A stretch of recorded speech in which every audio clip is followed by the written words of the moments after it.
எல்லாத்துலேயுமே நிறைய மித்ஸ் இருக்குது. ஆனால் இன்றைக்கி நம்ம வீடியோவில் பார்க்க போகிறது ஃபிட்னஸ் சம்மந்தப்பட்ட மித்ஸ் அண்ட் ரியாலிட்டியை தான் நம்ம பார்க்க போகிறோம். ஸோ ஸ்ட்ரெயிட்டாக வீடியோக்குள்ளே போயிடலாம். நான் உங்கள் கிரீஷ் அண்ட் நீங்கள் பார்த்துக்கிட்டு இருக்கிறது ஃபிட் ஸ்பார்க்ஸ். இப்போ நம்ம ஃபர்ஸ்ட் பார்க்க போகிற மித் என்னென்னா, you need to spend hours in the gym to see results. ஆக்சுவலாக இது உண்மையான்னு கேட்டிங்கன்னா இல்லை. நீங்கள் ஒழுங்காக ஒர்க் அவுட் பண்ணது ஒரு அரை மணி நேரமாக இருந்தால் கூட நீங்கள் ஒரு மாதத்துலேயே உங்களால் கண்கூடாக உங்களோட ரிசல்ட்ஸ் பார்க்க முடியும். அதனால் நீங்கள் 1 மணி நேரம் 2 மணி நேரம் 3 மணி நேரம் மணிக்கணக்காக நீங்கள் ஜிம்மில் ஒர்க் அவுட் பண்ணாதான் ரிசல்ட்ஸ் கிடைக்கும்ன்றது உண்மை கிடையாது.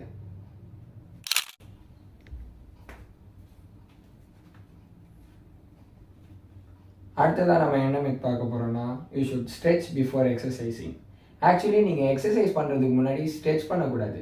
Rather then you should do warm up.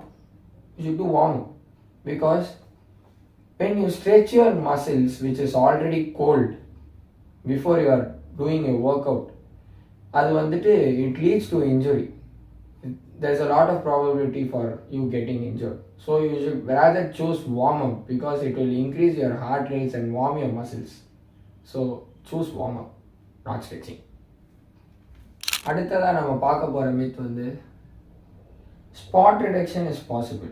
No, it's mostly not possible because நீங்கள் வந்து ஒரு பர்டிகுலர் ஏரியா மசிலை வந்து நீங்கள் அந்த ஏரியாவில் இருக்கிற ஃபேட்டை மட்டும் நீங்கள் கம்மி பண்ணணும்னு நினச்சா அது ஆகாது. Because while you work out, your whole body works out.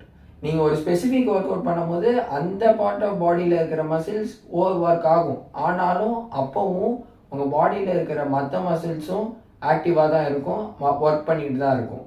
So நீங்கள் ஒரு ஸ்பெசிஃபிக் பார்ட் ஆஃப் த பாடியில் மட்டும் நீங்கள் வெயிட் குறைக்கணும்னு நினச்சிங்கன்னா அது மற்ற ஃபேட்ஸுமே வந்து குறைக்கும். So spot reduction is not possible.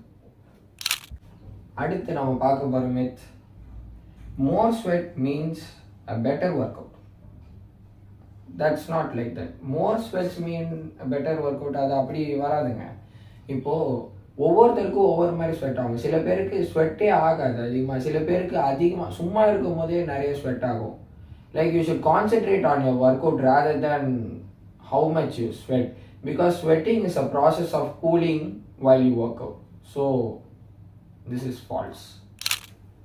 அடுத்து நம்ம என்ன மித் பார்க்க போகிறோன்னா, you have to go to the gym to get fit. Actually இப்படி கிடையாதுங்க. ஜிம்முக்கு போனால் தான் ஃபிட் ஆகணுன்றது இட்ஸ் நாட் ரைட். நீங்கள் வீட்டில் ஒர்க் அவுட் பண்ணலாம், நீங்கள் ஜாகிங் பண்ணலாம், சைக்கிளிங் பண்ணலாம், நீங்கள் உங்கள் வீட்டுக்கு பக்கத்தில் இருக்கிற கிரவுண்டில் போய் டெய்லி விளாட்லாம், அதுவும் ஃபிட்னஸ் தான்.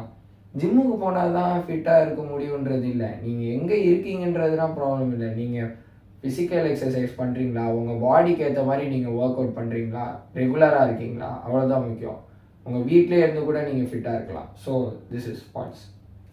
ஓகே கைஸ், நம்ம வீடியோவோட எண்டுக்கு வந்துட்டோம். இந்த வீடியோ உங்களுக்கு ரியலி ஹெல்ப்ஃபுல்லாகவும் அண்ட் இன்ஃபர்மேட்டிவாகவும் இருந்திருக்கும்னு நான் நம்புகிறேன். இந்த வீடியோவில் நம்ம நிறைய மிச்சை பற்றி பார்த்துருப்போம். அது எல்லாமே உங்களுக்கு ஒரு கிளாரிஃபை கிடச்சிருக்கும்னு நான் நம்புகிறேன்.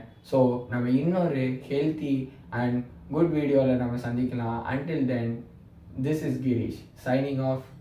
Thank you, bye bye and see you.